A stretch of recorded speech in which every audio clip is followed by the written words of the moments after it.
Esportes em Cena, um novo olhar sobre o esporte. Olá, amigos da PUC TV. Sou o Luiz Bercó, estou aqui para mais uma vez levar para todos nós o nosso Esportes em Cena. Falamos de tudo sobre esporte, tudo que diz respeito a esporte e para desporto.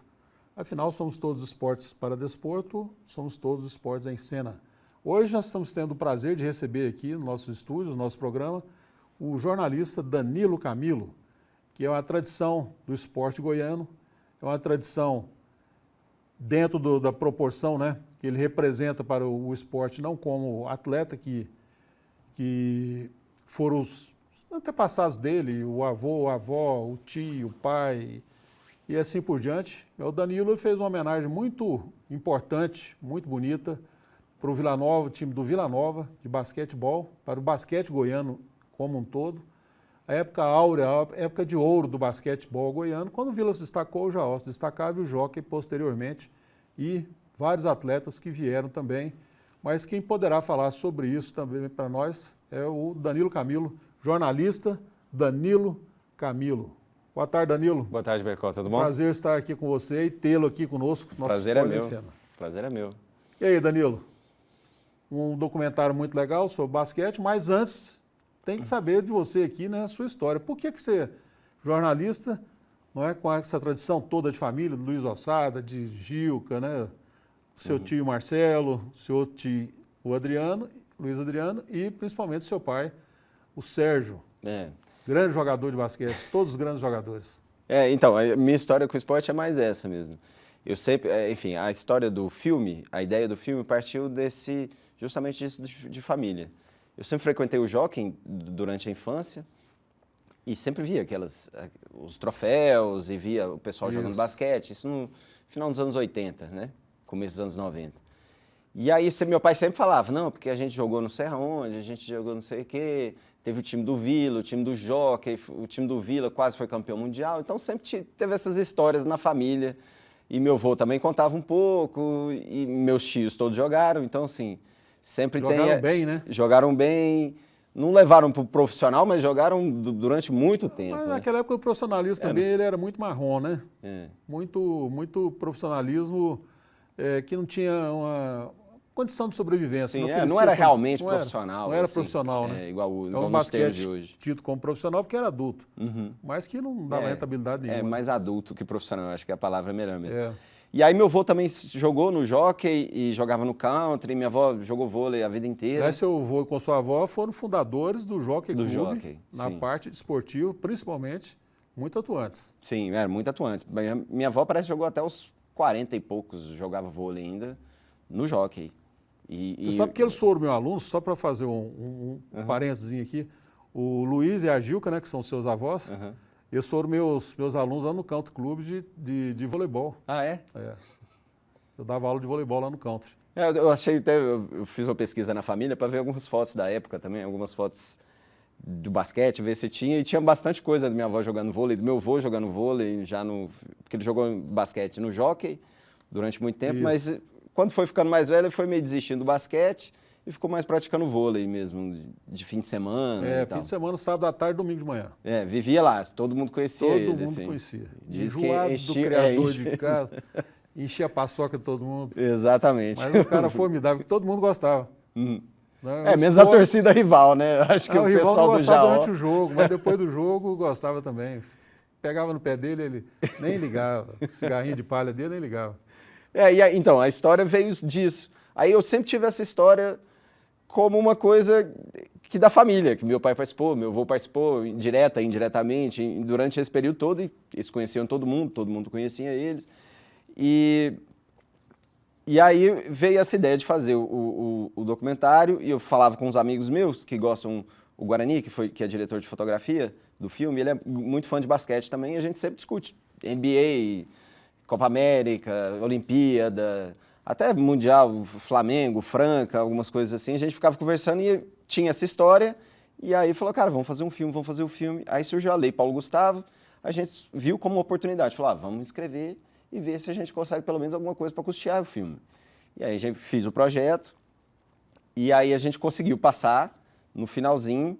E aí falou, não, vamos fazer o filme. Agora a gente pode gravar, gastar, fazer os encontros, fazer as entrevistas, fazer toda a pesquisa, né? Que o documentário, a parte mais Poxa complicada vida. foi a pesquisa. Nossa Senhora, quanto tempo vocês trabalharam nisso? Pois é, porque a pesquisa, existe pouca memória, não só em relação ao esporte, mas memória em Goiás é uma memória de registro histórico, uma Mas você sabe preservação por de quê? memória. Você sabe por quê? Porque o povo vai ficando velho e vai esquecendo.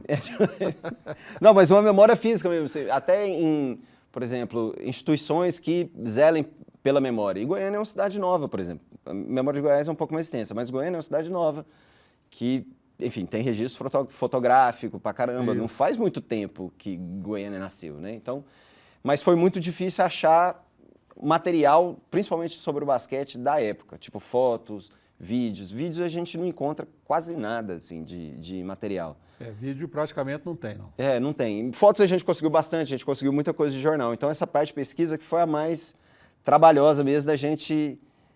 que eu contratei dois pesquisadores, eu também fiz a pesquisa, a gente foi em um monte de lugar para poder achar um pouco de foto e matérias de jornais e poder retratar a época, porque o documentário é uma construção, são 12 entrevistas o documentário. Então, 12.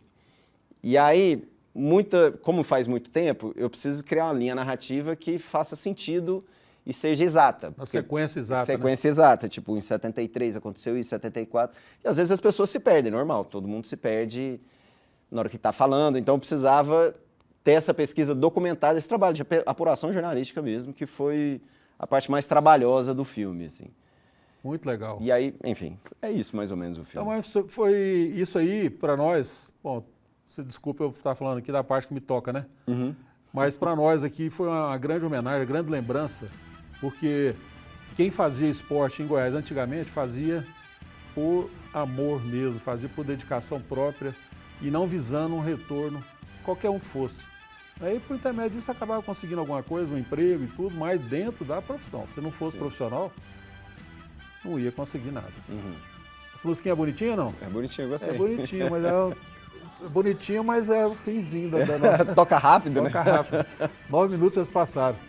Logo nós estaremos de volta aqui com eu estou chamando Danilo toda hora o nome do seu pai, Sérgio, né? Ei, meu amigo Serginho.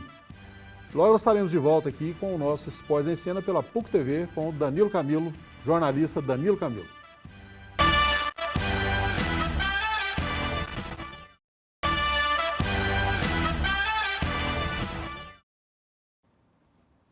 Estamos de volta aqui pela PUC TV com o nosso Esportes em Cena. Somos todos esportes e para desporto, somos todos esportes em cena. Hoje, tendo o prazer e a honra de receber aqui o jornalista Danilo Camilo, filho do nosso amigo querido, dileto e da família tradicional do esporte em Goiás. Não só do basquete, mas do esporte goiano. A família do Luiz Ossada, né? Luiz Ossada. Coisa boa, família né? Ossada. Como eu acho bom, a família Ossada. Todo mundo é Ossada, né? Todo mundo é Ossada, não é o sobrenome, né? Mas é o Ossada. Virou Ossada. sobrenome, né? É.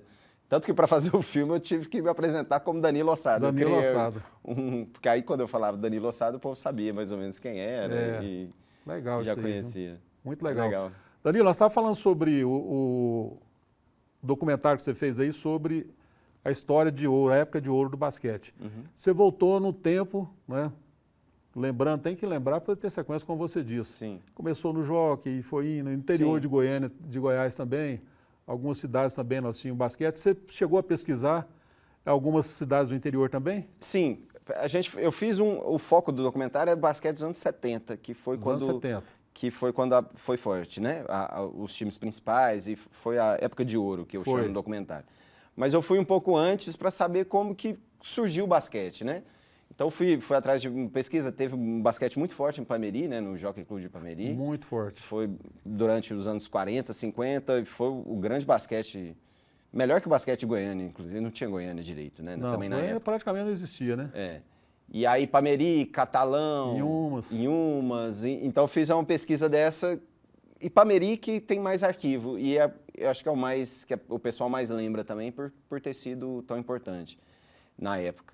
E aí eu entro pro Jockey também, final dos anos 40, começo dos anos 50, o Jockey tem um time razoável, assim, que era a base da seleção goiana. Era Abdul Seba, meu avô, Gil Serra Dourada, Isso. Lélio também jogava. Isso. Então, assim, eu fiz um pouco dessa pesquisa, mas para contextualizar onde é que estava o basquete aqui nessa época, sabe? Edinho, Huguinho. O Guinho. Turma boa. Entrevistei o Alberico. Alberico. Alberico Brocotó, que o povo chamava de Nossa Brocotó. Senhora. E ele falou muita coisa da época também, que ele viveu muito essa época. Viveu O mesmo. começo Né? Ele do estava do integrado na basquete, época, né? conhecia todo mundo, e ele tá com uma memória ótima, então foi uma entrevista bem legal. E aí eu conto um pouco sobre essa história, e aí eu já vou pulando para os anos 70. Aí vem os anos 60, com os times de camisa, que começam a subsidiar um pouco do basquete que tinha, além dos clubes. E aí eu chego nos anos 70, no final dos anos 60, começo dos anos 70, que é quando o Jaó monta o primeiro time forte, com o Randall Soares e o Berocan. Tio William também, tem que falar no Tio William. Hein? E eles começam a fazer um movimento de criar um time de basquete forte, aí começa essa importação de jogadores, né? O Berocan pai, ele tinha uma visão tão diferenciada. Ele era fechadão e tudo, quietão. Ele tinha uma visão tão diferenciada que ele com o Rando e com o Tio William, eles iam assistir os jogos estudantis que tinha em Goiânia. Eles iam a Zé Fego, iam ao ginásio Anderlin de Moraes, que é o Sesc, e no ginásio da Católica aqui, na PUC TV, aqui no ginásio da Católica. Eles viam os jogos e ali eles selecionavam os jogadores que tinham idade para suceder, criando escala. 16, 18, 20, já era adulto, para suceder os adultos que estavam no clube. Você vê que coisa, né? Tinha um pensamento, né, de continuidade mesmo. Diferenciado. O Jaó... Tanto que os times base do Jaó foram os melhores times do estado nessa época, né? Nessa mesma época. E aí o Jaó monta esse... Enfim, é importante destacar também o Farnese Dias Maciel, que era reitor da UFG. Da UFG. E o Leonino Caiado, né? Foi presidente da Federação, né? Fundação Estadual de Esportes. Da Fundação Estadual de Esportes também. E... Leonino Caiado que era o governador da época, que fez esse incentivo, então... E aí eu conto essa história, que basicamente o Farnese vai para o Rio, um dos pontos altos dessa história é o Farnese vai para o Rio, César Seba. Já era um jogador de destaque lá no Rio de Janeiro, já tinha jogado por todos os clubes. Quase encerrando a carreira dele no Rio de Janeiro. Jogou nos 4 grandes e foi campeão carioca. Acho que ele nunca perdeu um campeonato carioca. Não. Dos 9 ou 8 que ele jogou. E aí chama o César, vamos fazer um negócio lá em Goiânia, um projeto de deixar o basquete forte. Importante falar também que o basquete, para minha geração, o basquete ele é terceiro, quarto esporte, né? Na época, o basquete era o segundo esporte nacional, assim. O lugar que hoje é o vôlei, o lugar que hoje tem o vôlei, o basquete era muito mais importante nessa época. Então, assim, o basquete tinha um apelo popular muito maior do que é hoje, né, também. Enfim, aí eles começam a fazer esse projeto. O Jaó, junto com o César, começa e a Fundação Estadual de Esportes com o Farnese, o governador. Você sabe onde começou esse projeto aí, para montagem dos times aqui em Goiânia? Onde? Você não lembra disso? Não sei. O César também não lembrava, eu lembrei ao César. Em Salvador, em 71. Ah, sim, então. Eu fui... Campeonato Brasileiro. Uma das coisas que aconteceu, que o Randall até fala isso no documentário, que eles começam a conversa e falam, beleza, aí fala, a gente tem um campeonato brasileiro de seleções em Salvador. Que o Goiás foi participando. Que o Goiás foi participar. E eu achei uma notícia de jornal, o Randall fala que foi um vexame, completo vexame. Porque Goiás foi vexame e disse sim. Acho que não. Não, tá lá no jornal. Não foi não. Porque eu estava lá no time. Tava? O time não foi vexame, não. Sabe por quê? Nós sabíamos. Foi o que o Randall disse. Não foi vexame, não foi surpresa. Ah, entendi. Não foi surpresa, porque nós somos com um time muito novo. O mais velho do nosso time era o Clenon, o Moacir, tinha tudo 20 anos. Nossa, então era novinho mesmo. O time tinha acabado de estourar de juvenil e foi representando o Goiás. O único, o mais experiente que tinha era o Zé Moraes, com 20, 26, 28 anos. Assim, o que o Randall fala e o que eu vi no jornal... que não foi surpresa, pode ter sido surpresa. Vexame. Não foi que perdeu, acho que o jogo contra o Rio, acho que foi o último jogo. Foi a Guanabara que chamava né, o Rio. Nós saímos de campo para poder dar só 2 jogadores e terminar o jogo. Exatamente, essa notícia. O jogo acaba uns 10 minutos antes, porque todo mundo foi expulso. Assim, tinha menos que 5 jogadores para jogar. Nós tínhamos só 2. E saiu um nosso, saiu um da Guanabara. Saiu um nosso, saiu da Guanabara. Aí o cara da Guanabara falou, pô, não é possível, não vai sair mais gente. Eu falei, não, esse aí torceu o pé também, vai sair. Aí saiu. Aí o Paulão deu logo uma cotovelada no Clenon Loyola, cortou o supercílio do o Clenon saiu de campo. Isso é boa, essa história é boa. Queria que você tivesse contado. Se eu soubesse antes, tinha te perguntado detalhes desse campeonato brasileiro. E aí, depois desse campeonato brasileiro, é o último que Goiás tem algum sofrimento, enfim, é o último antes do projeto. E a partir daí cria-se esse projeto, que é basicamente via importação de jogadores, né? Pegando a base que está aqui, uma parte da base que estava aqui, e eles começam a importar, no caso do Jaó, Robertinho, Doinha, Bolinha, Robertinho, Filipão, Jomar, Paulinho Guaraná, Luiz Canhão. E aí tem umas histórias boas, assim, o Randall conta as histórias boas de que ele teve que roubar os documentos do Filipão. Isso é verdade. E para obrigar o Filipão a vir para o Rio de Janeiro e escutar a negociação para ele sair do Vasco, né? Tudo isso é verdade. Você vê como é que eram os bastidores naquela época, né? A musiquinha tá tocando de novo. O papo tá bom demais. Esse papo aqui vai durar um tempão, viu? Logo estaremos de volta com o nosso Esportes em Cena com o Danilo Camilo, jornalista Danilo Camilo. Olha aí, revivendo a época de ouro, né, do basquetebol em Goiás. Nós já tivemos aqui também, hein? E esse aqui sabe tudo, o Danilo sabe tudo. Logo estaremos de volta com o nosso Esportes em Cena.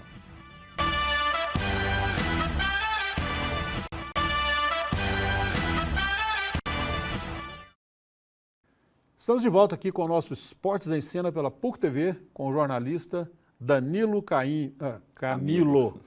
O Danilo vai falar para nós aqui agora. Eu vou pedir para você, Danilo, a gentileza de explicar para nós aqui sobre as fotos. Nós temos umas fotos aqui. Se você puder explicar sobre elas, como é que vocês conseguiram essas fotos? Essa aí a gente entrevistando o Fausto Gianecchini. Gianecchini. Um grande jogador brasileiro, né? Sabe que o primeiro programa nosso aqui, na PUC TV, foi com ele. Foi com ele? Foi. Eu acho que eu vi esse programa. Era ele, só ele? Ele e Zé Henrique Brandão. Ele e o Brandão, né? Eu vi esse programa online. E aí a gente foi para Franca entrevistá-lo, né?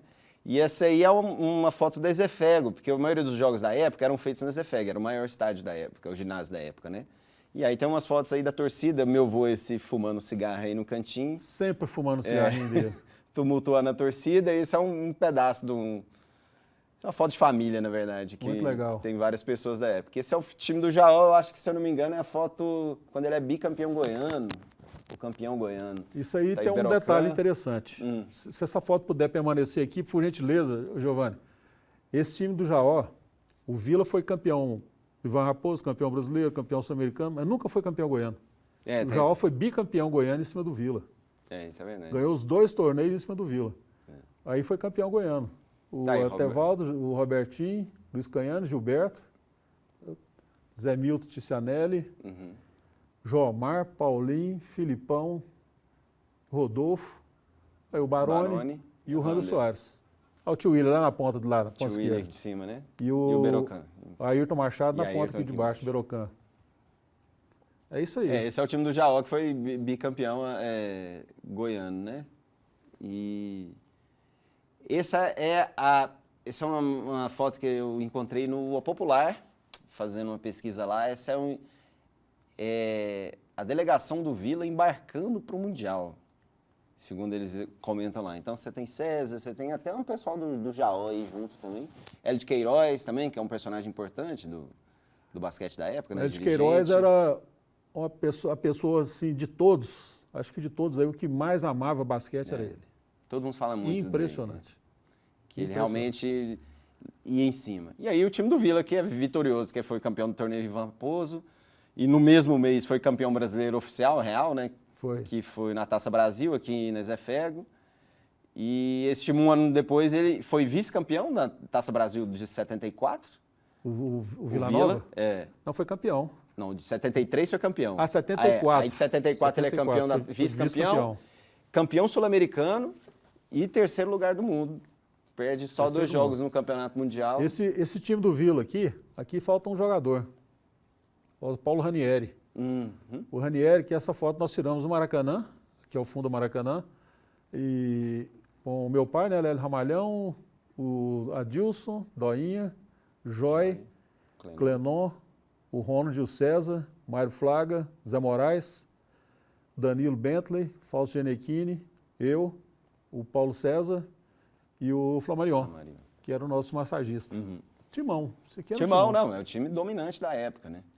Agora eu falo também sobre uma certa rivalidade que teve depois que o Vila montou, Jaó e Vila, na verdade, com os outros times, com as outras federações carioca, Federação Paulista, tinha muita boato espalhado na imprensa, tinha muito disso, no Jornal do Brasil, no Globo, boato de que Goiás está pagando, sei lá, 20 milhões para fulano, e não era nada disso. Porque o Goiás quer trazer Marquinhos, Goiás quer trazer o Biratã, que não jogaram aqui. Você já pensou se trouxesse o Biratã e Marquinhos? Além do que já tinha aqui, trazer mais esses dois? Pois é. Biratã e Marquinhos jogando no mesmo time, ou num time ou no outro? Não, essa é a seleção brasileira, Nossa né? Senhora. O Carioquinha veio para cá. O Carioquinha né? chegou a ficar aqui alguns dias e foi embora.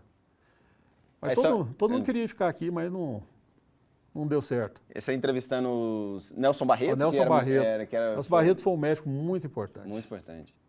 E sabe tudo, lembra de tudo. E viciado em esporte, né? Eu acho que todo mundo do documentário é isso, sabe? Um viciado em esporte, gosta demais mesmo. O Nelson Barreto de NBA a Campeonato Brasileiro, a jogo da época. Você conversa com ele, você conversou, teve a oportunidade de conversar com ele.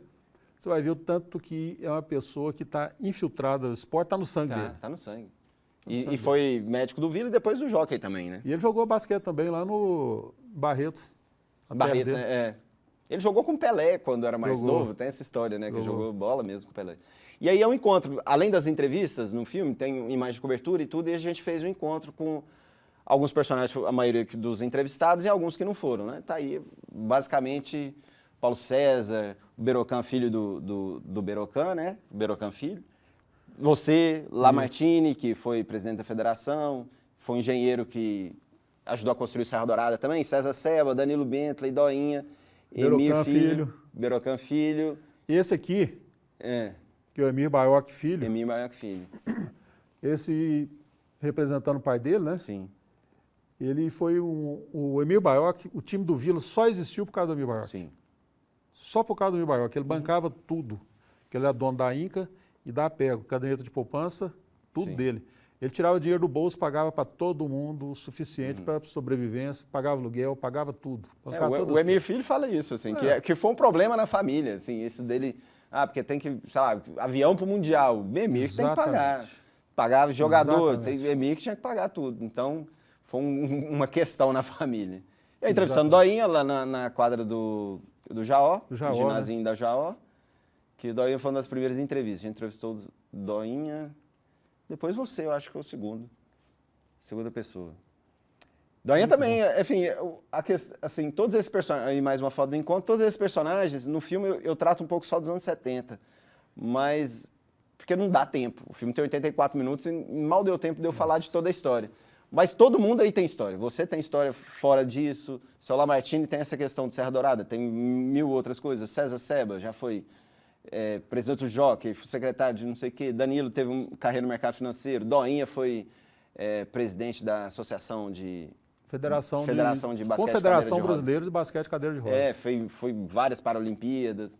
Danilo Bentley. Então, assim, todo mundo tem uma história grande no esporte. Fora ser atleta, ou ser dirigente na época, ou ser médico, todo mundo tem uma história muito grande no esporte, não só goiano, brasileiro mesmo. Brasileiro. Assim, cada um teve... Você mesmo já participou de um monte de coisas. Exatamente. Todos, eu vou dizer nós, né? Eu não vou deixar a modéstia do lado, porque é verdade. Não precisa. Verdade é verdade. Você é personagem, tava lá, jogou... Joguei, fui dirigente e todo mundo sabe o que nós representamos para o esporte brasileiro. Ninguém nega isso. Hoje em dia ainda tem contato com muitos estados, alguns estados, não muitos, como eu já tive, alguns que muitos já morreram também, e as pessoas lembram com saudade, não é com saudosismo, é com saudade. O presidente da Confederação Brasileira de Basquete, eu tenho um amigo que estava trabalhando com ele, eu pedi uma ajuda, assim, para poder ver se tinha algum documento, alguma coisa da época. O Gui Peixoto. Gui Peixoto. Falou, ele deu uma palestra sobre todo mundo, conhecia todo mundo. Conhece você, conhece Doinha, conhece todo mundo. Todo mundo.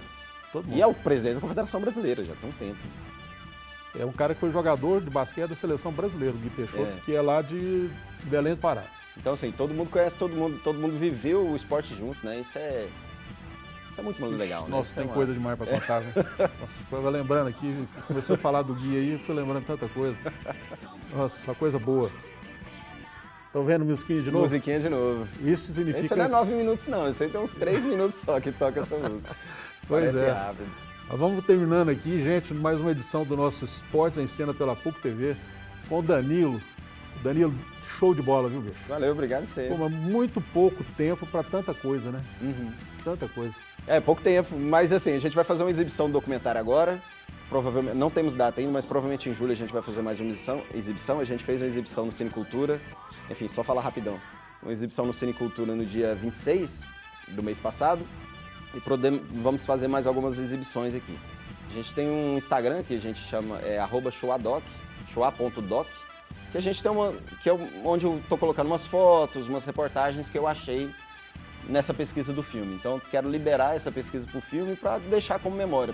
Por ter pouca foto, imagem, eu quero reunir tudo que eu encontrei e deixar isso público. Muito conteúdo com poucas fotos, né? Com menos fotos, né? Com menos fotos e coisa mais específica. Se alguém quiser pesquisar, se alguém quiser saber que meu avô jogou, meu pai jogou. Isso. Tá Nossa, lá nesse Instagram tem outros links lá, é só acessar, é mais legal. fácil. Vamos levar uma bronquinha, né? Lógico. Com certeza. Já passou muito tempo, você que é produtor, jornalista competente, você sabe disso. Gente, muito obrigado a todos vocês que nos acompanharam. Ao Danilo, mais uma vez, o agradecimento. E nós agradecemos mesmo de coração por essa homenagem que foi feita à época de ouro do basquetebol goiano. Muito obrigado e até a próxima.